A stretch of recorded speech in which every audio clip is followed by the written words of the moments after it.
बिस्मिल्लाहिर्रहमानिर्रहीम। अस्सलाम वालेकुम। मैं हूं आमना और आप देख रहे हैं धमाका रेसिपी आमना यूट्यूब चैनल। आज मैं बीफ के पसंदे बना रही हूं जो कि बहुत शानदार बनते हैं। वीडियो को पूरा देखिएगा, बीच में स्किप नहीं कीजिएगा। और अगर आप मेरे चैनल पर नए हैं तो मेरे चैनल को सब्सक्राइब भी करिएगा और कमेंट्स करके बताइएगा कि आपको मेरी रेसिपी कैसी लगी। तो चले चलते हैं रेसिपी की तरफ, शुरू करते हैं। बिस्मिल्लाहिर्रहमानिर्रहीम।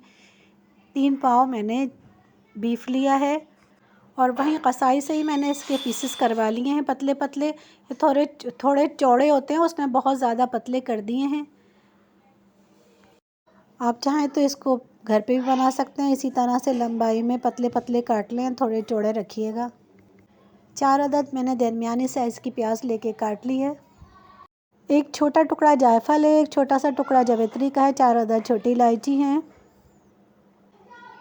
और 2 टेबल स्पून भर के मैंने चने लिए हैं और इन चनों को मैंने कूट कर इमाम दस्ते में पाउडर बना लिया है। 1 टेबल स्पून खसखस ली है, उसको भी धो के साफ़ करके इमाम दस्ते में कूट लिया है। 250 ग्राम दही लिया है, यानी कि 1 पाव मैंने दही लिया है। इसमें 2 टीस्पून पिसा हुआ धनिया शामिल कर दूंगी। 1 टीस्पून भर के पिसी मिर्च शामिल कर दी है। आप अपने हिसाब से कम बढ़ती कर सकते हैं।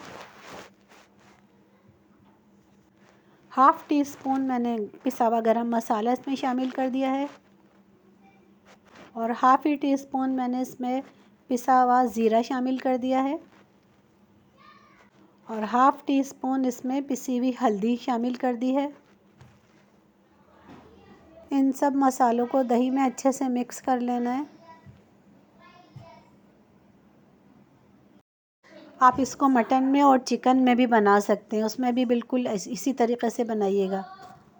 मसाला हमारा अच्छा सा मिक्स हो गया है। जो गोश्त हमने धो के रखा था वो इसमें हम शामिल कर दिया है। गोश्त को इसमें हम मिक्स कर लेंगे अच्छी तरह से, मसाले में मैरिनेट होने के लिए रखेंगे इसको फिर अच्छी तरह मिक्स करके। और अब इसमें 1 टीस्पून मैं नमक शामिल करूँगी, जो कि नमक मैं भूल गई थी शुरू में डालना।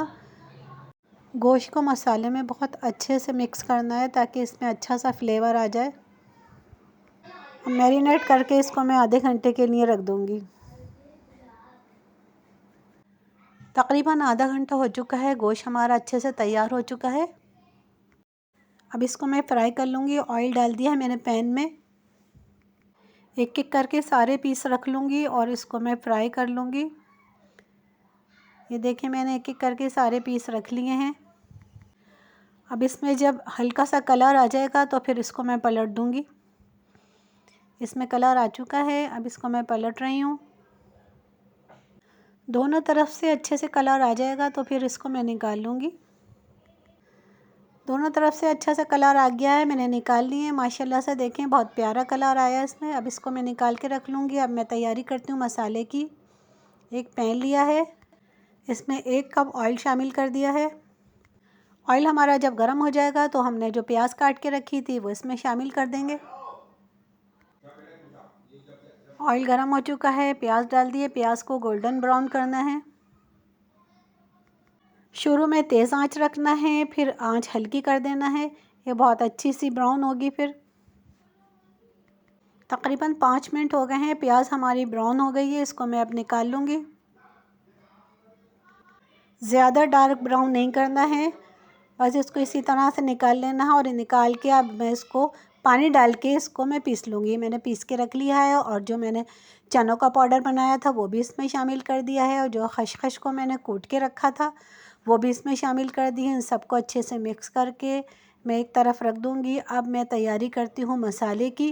जिस ऑयल में हमने प्याज लाल करी थी उसी ऑयल में मैंने ये गरम मसाला डाल दिया है और जो हमने गोश्त को मैरिनेट किया था, जो हमारा मसाला बच गया था, वो सारा मसाला इसमें मैंने शामिल कर दिया है। इस मसाले को मैं अच्छे से भून लूँगी। 5 मिनट हो चुके हैं मुझे भूनते हुए। ये बहुत अच्छा सा भुन गया है। ये वही मैरिनेट वाला मसाला है, इसमें मैंने कुछ और शामिल नहीं किया है। ये मसाला अच्छा भुन गया है। अब इसमें मैंने गोश्त शामिल कर दिया जो मैंने फ्राई करके रखा था। इसको भी इसमें अच्छे तरह से मिक्स कर लूँगी। गोश्त अभी हमारा पूरी तरह से गला नहीं है, बस इसको मैंने चंद मिनट के लिए फ्राई करा था दोनों तरफ से। गोश्त को गलाऊंगी अब मैं इसमें। 1 गिलास पानी डाल दिया है मैंने इसमें। क्योंकि बीफ है तो बीफ थोड़ा देर से गलता है। अगर इधर चिकन होता तो चिकन फ्राई होते में ही गल जाता। इसको तकरीबन मैं 20 से 30 मिनट के लिए गलने के लिए छोड़ दूंगी। तकरीबन आधा घंटा हो चुका है। गोश्त भी गल गया है और मसाला भी बहुत अच्छे से और भुन गया है। अब मैं प्याज का पेस्ट शामिल कर दूंगी जो फ्राई करके मैंने उसको पीस लिया था, और इसमें चने और खसखस भी शामिल है,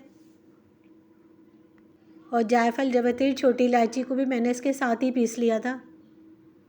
इन सबको अच्छे से मिक्स करके मैंने आधा कप पानी डाल दिया है। 2 मिनट के लिए मैं इसको हल्की आंच पे दम पे लगा दूंगी और फिर मैं आपको डिश आउट करके दिखाती हूँ। माशाल्लाह माशाल्लाह से पसंदे तैयार हो चुके हैं। बहुत मज़े के, बहुत ज़ायक़ेदार बने। आपको अगर मेरी रेसिपी पसंद आई है तो मेरे चैनल को सब्सक्राइब करें, लाइक करें, कमेंट्स करें और मुझे बताएं कि आपको ये कैसी लगी रेसिपी।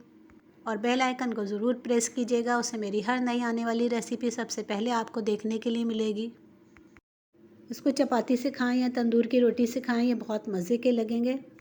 मेहमानों को बना के खिलाएं, आपकी बहुत तारीफ़ होगी। ज़िंदगी रही तो इंशाअल्लाह एक और रेसिपी लेके हाज़िर होंगी। दुआओं में याद रखिएगा और अपना भी ख्याल रखिएगा। अल्लाह हाफ़िज़।